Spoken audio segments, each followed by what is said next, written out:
We all agreed, "You're not welcome at the wedding." That was the sentence.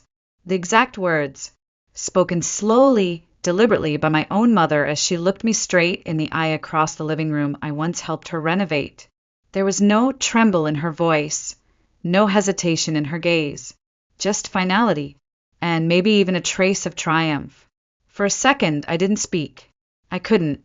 It was like my body had disconnected from itself. My mouth was dry, but my palms were sweating. My heart? Not racing, just stunned, numb. I stood there, 32 years old, dressed in a blazer I wore straight from the office, carrying a folder of wedding details I thought we'd be reviewing together. Instead, I was being dismissed from my own sister's life, officially, permanently, and with unanimous family approval. My name is Alyssa Grant. I'm the eldest daughter in the Grant family, a senior financial consultant at a firm in downtown Denver. I manage multi-million-dollar portfolios, advise CEOs on risk management, and navigate volatile markets like it's second nature. But none of that prepared me for the emotional minefield of being told by my own mother that I was no longer welcome in my family's biggest celebration, or my sister's. The irony? I had funded most of that celebration. My younger sister Chloe and I grew up inseparable. We shared bunk beds, Halloween costumes, and heartbreaks. She made me promise, at age 12, that I would be her maid of honor when the day came. And when that day did come, when Ryan slipped a ring on her finger and she squealed down the phone, "Alyssa, it's happening. You're my MOH, right?" I didn't hesitate. I jumped in head first. Thousands of dollars, dozens of weekends, countless hours. That's what I gave to Chloe's wedding, not just as a sister, but as her confidant, her planner, her protector, only to find out too late that someone else had been rewriting my role in the story. And the woman holding the pen was our mother. Chloe was always the sunshine, blonde, bubbly, artistic, the kind of girl who turned every school project into a masterpiece and every holiday card into a watercolor. Our mom, Meredith, adored her for it. She'd brag to friends about Chloe's paintings being gallery-worthy, while calling my straight A's expected. I was the practical one, the problem solver, the responsible older sister, and that responsibility started early. When our dad, Charles, quietly removed himself from conflict by hiding behind newspapers and yard work, I became the buffer between my mother's sharp tongue and Chloe's sensitive heart. I was the one who helped Chloe finish science projects, who stayed up late helping her study for geometry when she cried over angles, who drove her to art camp in Boulder every summer even when I had internships. I didn't mind. She was my little sister, my best friend. In college, Chloe pursued art history while I chose finance. Our paths diverged, but we never lost touch. I helped her budget, reviewed her lease when she moved into her first apartment, and filled in the financial gaps when our parents forgot to send her tuition on time. I didn't resent it. Not then. It felt like love, like loyalty. Over the years, I became the unofficial treasurer of the Grant family. When the roof leaked, I arranged the contractor. When Mom's credit card debt hit $12,000, I quietly paid it off in monthly chunks so it wouldn't ruin her credit. Birthdays, holidays, emergencies, I covered it all. My salary wasn't bottomless, but I made it work. Because family meant showing up. Always. So when Chloe called me with that ecstatic, breathless voice, saying Ryan had proposed, and I was going to be her maid of honor, I felt like it had all been worth it. Everything I'd ever given. Every moment. Every dollar. I pictured us laughing over centerpieces, sipping wine while choosing bridesmaid dresses, dancing at the reception together. I was going to be her person, like always, and for a while it really felt like I was. It started small, like all shifts in power do. One weekend in March, I stopped by Mom's house for our usual wedding check-in.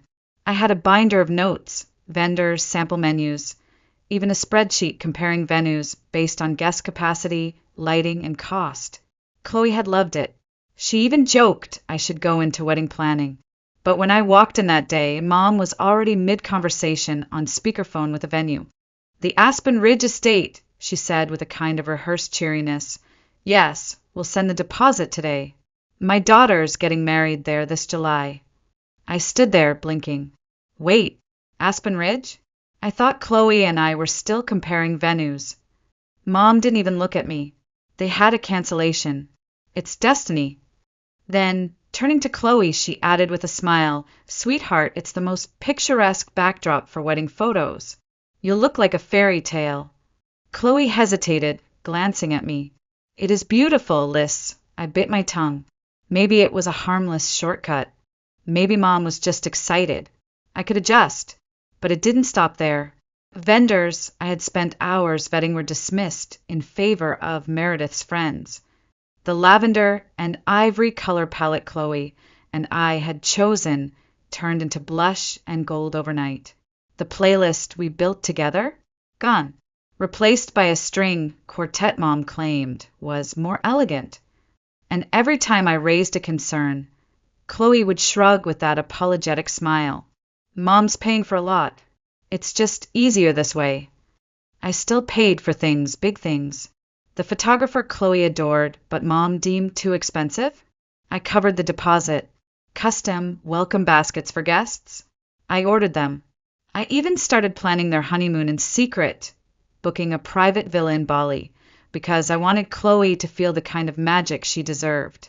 But somewhere between the decisions I made and the ones being made for me, I started to feel something I hadn't felt in years, like a guest in my own sister's life.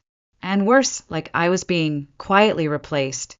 I found out about the dress appointment from my co-worker. It was a Wednesday morning. I was in the break room reheating soup when Natalie, who happened to be friends with the boutique owner, smiled and said, Hey, I heard Chloe found her wedding dress. Sandra said it was love at first sight. The plastic spoon in my hand stopped midair. What appointment? Natalie's smile faded. Oh, I just assumed you were there. Your mom, Chloe, and your cousin, Sienna? They were at Elegant Moments for hours yesterday. Champagne. Tears, the whole thing. Sandra said it was beautiful. I muttered something about a last-minute client call, then walked straight into the restroom and locked the door. For 10 minutes, I just stood there, staring at the white tile wall, trying to wrap my head around what I'd just heard.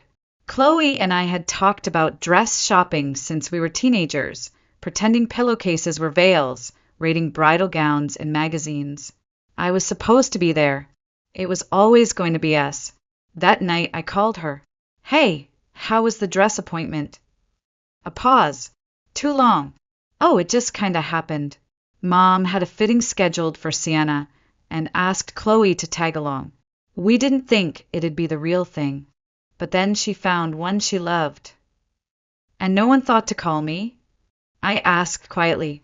I didn't want to make it a big deal, Chloe said, her voice paper-thin. There will be plenty of other wedding stuff you can be part of. But there wasn't. The bridal shower? Planned without me. The bachelorette party? Organized entirely by Sienna, who picked a spa resort Chloe had zero interest in. The emails dried up. The group chats skipped me. Even our Sunday brunches faded into silence. Crazy week, she'd say, texting an hour before. Rain check. Still, I stayed involved. I confirmed the honeymoon villa, paid for upgrades, ordered matching robes for the bridesmaids, even though I hadn't been told what size to order for myself. Because deep down, I was still hoping we'd laugh about this one day, that it was all just a misunderstanding, a stressful blur she didn't know how to manage. But I was wrong, and I didn't know how wrong until that Thursday night.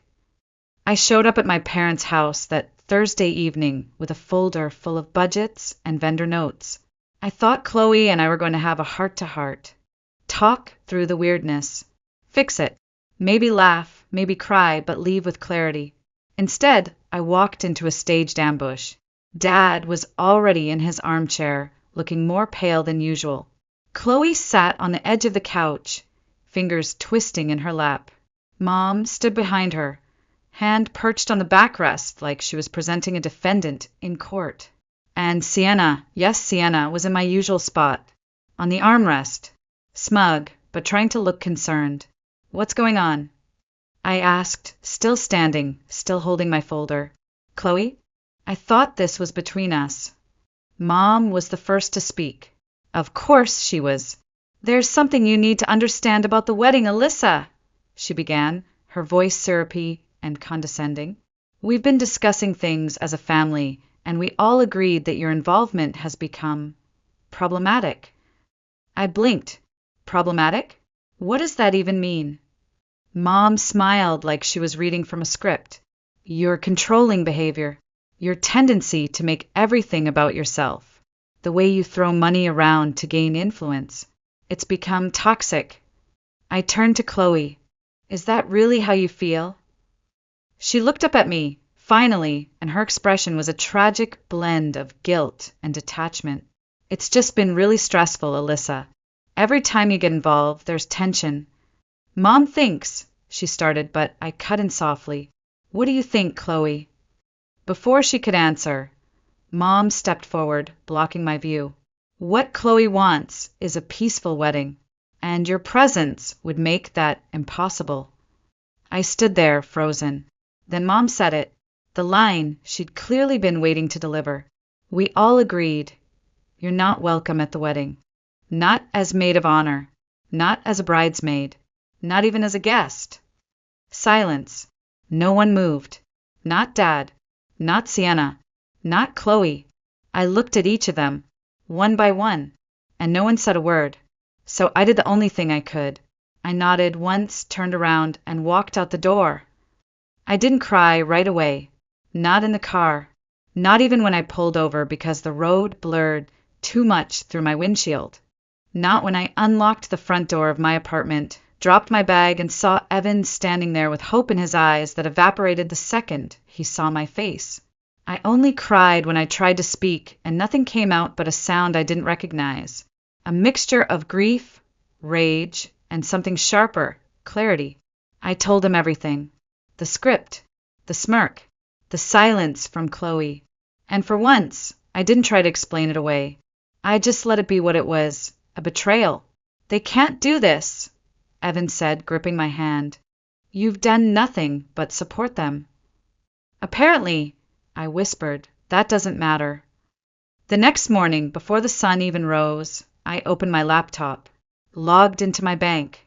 With calm fingers, I transferred $8,600, the exact amount of the honeymoon I had booked, back into my personal savings. Then I pulled up the airline confirmation, the resort contract, and the itinerary for the private chef and waterfall tour. One by one, I canceled everything. I sent the travel agent a brief message. The plans have changed. Please confirm cancellation. Then I called my credit card company. Hi. Yes. I'd like to report unauthorized charges. A family member has been using my card for purchases I never approved. It was only half a lie. I never gave Mom permission to order extra decor and upgraded linens with my card. By 7 a.m., I had untangled myself financially from the wedding I was no longer welcome at. And then I turned off my phone.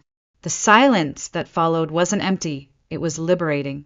For the first time in months, I didn't feel like I was chasing a moving target. I wasn't trying to fix anything. I wasn't hoping to be seen or heard or invited back in. I was simply reclaiming what was mine. The text came at 3:42 a.m. I'm so sorry, Alyssa. Mom's been lying to me. Ryan, and I just found out what she did with the honeymoon. Please call me. I need my sister back. I stared at it for a long time, not moving, not breathing. It didn't feel real. After everything, this was the first sign of Chloe cracking through the fog? The first moment she reached for me without Mom in the room? My hands shook as I put the phone down. I didn't respond right away. I couldn't.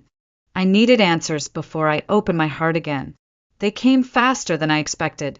That afternoon, my phone rang again. Ryan. I let it go to voicemail. He called again. Then again. On the fourth try, I picked up. Lisa, it's Ryan. Thank God. Please don't hang up. I know everything's a mess. But you need to hear this. My voice was flat. Go on. He inhaled slowly. Your mother faked texts. She created a contact in Chloe's phone with her number, but your name. Every time you texted Chloe, she intercepted it. And then she replied to herself, pretending to be you. I froze. She showed Chloe fake conversations, told her you hated the wedding, that you thought her dress was trashy, that you were too busy with your career to help. My stomach turned. And Chloe believed that. She did, because Meredith made it believable, showed her screenshots, deleted your real messages. She even changed calendar invites to make it look like you declined everything. I didn't know what to say. And the honeymoon? I asked. Chloe didn't know, he said. Meredith told her you were holding it hostage, that you canceled it out of spite. But when the refund alert came to Chloe's email, she finally started asking questions. That's when we found everything. There was a long silence. Then he added, she's devastated. She wants to talk. She wants to fix it. I stared out the window at the Denver skyline, cold light settling over the buildings like dust. For months, I thought I was losing my sister. Turns out, she'd been taken from me, too. We met at Aunt Linda's house 2 nights later. It wasn't spontaneous. I planned every detail. I invited Dad, our grandmother, Chloe and Ryan, Aunt Linda, and Uncle Paul, the people who had the most power and the most to lose from silence. And I brought a folder. Not one full of budgets and wedding spreadsheets like before.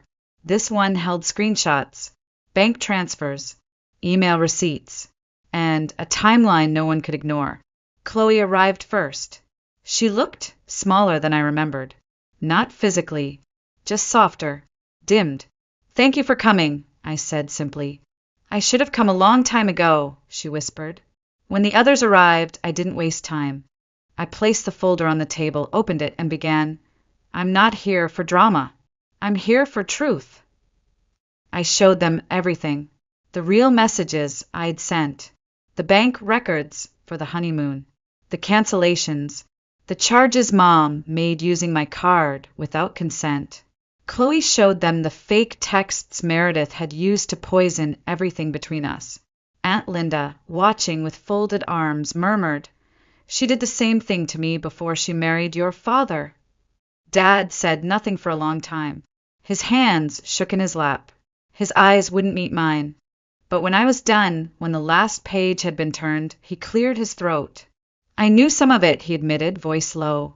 Not all, but enough that I should have said something years ago. I thought I was keeping the peace. He looked directly at me for the first time in weeks. But silence is just complicity when harm is happening. And Alyssa, I'm so sorry. I failed you. Then Mom arrived. She had been told this was a budget meeting. When she walked in and saw the circle of faces, the open folder, the tight silence, she froze. What is this? A chance, I said, to tell the truth, or at least to hear it. She didn't confess. Not immediately. She deflected, accused, played the victim.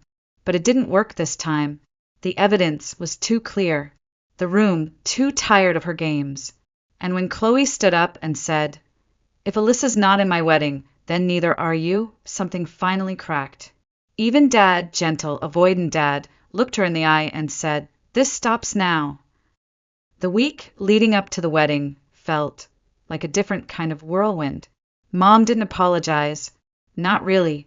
She agreed, grudgingly, to the new boundaries. She would attend the wedding, but she would not speak with vendors, not handle any logistics, not manipulate anyone behind the scenes. She could show up, smile, sit in her assigned seat. Nothing more. She called it cruel. I called it overdue. Dad surprised me. He didn't just support the new rules, he enforced them, quietly but firmly. At first, I thought it was guilt. But one night, over tea on my balcony, he said, I'm just tired, Alyssa, of watching my daughters hurt each other to keep your mother happy. And maybe, for the first time, he was finally putting his children before the illusion of peace.